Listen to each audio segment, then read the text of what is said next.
کہیں سے بھی، ہمارے یہاں سے بھی گودرا سے بھی گیا تھا اور آج بھی شاید وہاں ہے، تو جہاں سے بھی یہودی موجود تھے سب کو بلا لیا، سب کو، اور سب ایک جگہ جمع ہے اور آج پورا دیش لے کر بیٹھے ہیں۔ اور آدھونک نیوکلیئر ہتھیاروں میں سے جن کے پاس نیوکلیئر ہتھیار ہے اس میں سے ایک اسرائیل بھی ہے۔ کیوں؟ اس لیے کہ ان کی پشپنائی یہ بڑے بڑے دیش کر رہے ہیں۔ اور ایک بات یاد رکھیں، ان حماس والوں کے سامنے ہو، فلسطین کے مسلمان ہو، مجاہدین ہو، ان کے سامنے زمینی جنگ کبھی نہیں لڑ سکتے۔ وہ آسمانی جنگ لڑ سکتے ہیں، مطلب کیا؟ آسمان پر اپنے فلائٹ لے کر آئے اور فائٹر جیٹ لے کر آئے اور بم برسا کر چلے جائے، وہ بات الگ ہے، ورنہ آمنے سامنے یہ نہیں لڑ سکتے۔ سب پوری دنیا نے دیکھ لیا، پوری دنیا نے دیکھ لیا 7 اکتوبر شنیچر کی صبح کو، اور پہلے سے دیکھتے آئے ہیں کہ زمینی آمنے سامنے یہ لڑ ہی نہیں سکتے۔ مسلمانوں کے سامنے پوری دنیا میں آمنے سامنے کوئی نہیں لڑ سکتا، کوئی نہیں لڑ سکتا۔ یہ جو کرتے ہیں، جو نقصان کرتے ہیں، جو یہ لوگوں کو مار رہے ہیں، لوگوں کو شہید کر رہے ہیں، وہ فائٹر جیٹ لے کر آتے ہیں، بم برساتے ہیں، میزائل برساتے ہیں اور بھاگ جاتے ہیں، میزائل برساتے ہیں اور بھاگ جاتے ہیں، ورنہ یہ نہیں لڑ سکتے۔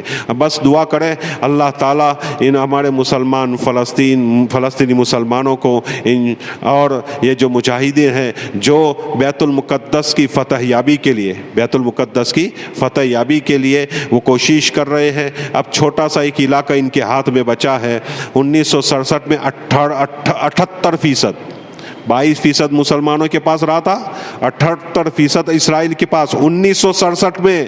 1967 کے بعد تو کتنے علاقے انہوں نے قبضہ کیا۔ رات کو جاتے ہیں، صبح گھر خالی ہونا چاہیے ورنہ آپ ختم۔ صبح جاتے ہیں مسلمان، جب مزاحمت کرتے ہیں ان کو جیل میں ڈال دیتے ہیں، 30-40 سال تک جیل میں ڈال دیتے ہیں، یا پھر ان کو مار دیا جاتا ہے۔ بس گھر خالی کرو، صبح میں آتے ہیں، بس یہ آرڈر کرتے ہیں اور چلے جاتے ہیں۔ تو کئی بستیاں ختم کر دی گئی، اور وہاں اسرائیل آج بھی اپنی آباد کاری کر رہا ہے، مسلمانوں کو پیچھے دھکیلا جا رہا ہے۔ کوشش یہ ہے کہ بیت المقدس کو گرا کر وہاں ہیکل سلیمانی قائم کی جائے۔ دعا کرے اللہ تعالیٰ بیت المقدس کی اللہ حفاظت فرمائے، تمام مسلمانوں کی اللہ تعالیٰ حفاظت فرمائے، خاص کر کے اللہ تعالیٰ ان جو مجاہدین ہیں جو بیت المقدس کی حفاظت کر رہے ہیں اور ان کے فتح یابی کے لیے کوشش کر رہے ہیں، اللہ ان کو طاقت دے، قوت دے، ہمت دے، صلاحیت دے، اللہ تعالیٰ غیب سے ان کی مدد فرمائے۔ یہ آپ بھی دعا کیجئے، دوسروں کو بھی کہیں، گھر کی عورتوں کو بھی کہیں، روزانہ 2 رکعت صلاۃ الحاجت پڑھ کے اللہ کے سامنے دعا کریں، اپنے مسلمان بھائیوں کے لیے دعا کریں، کیونکہ حالات وہاں بھی خراب ہے، یہاں بھی خراب ہے۔ تمام مسلمانوں کے لیے خوب دعا کیجئے، اللہ تعالیٰ کہیں سنی باتوں پر عمل کرنے کی توفیق نصیب فرمائے۔ دارالسلام مسجد اور مدرسے کا چندہ ہے۔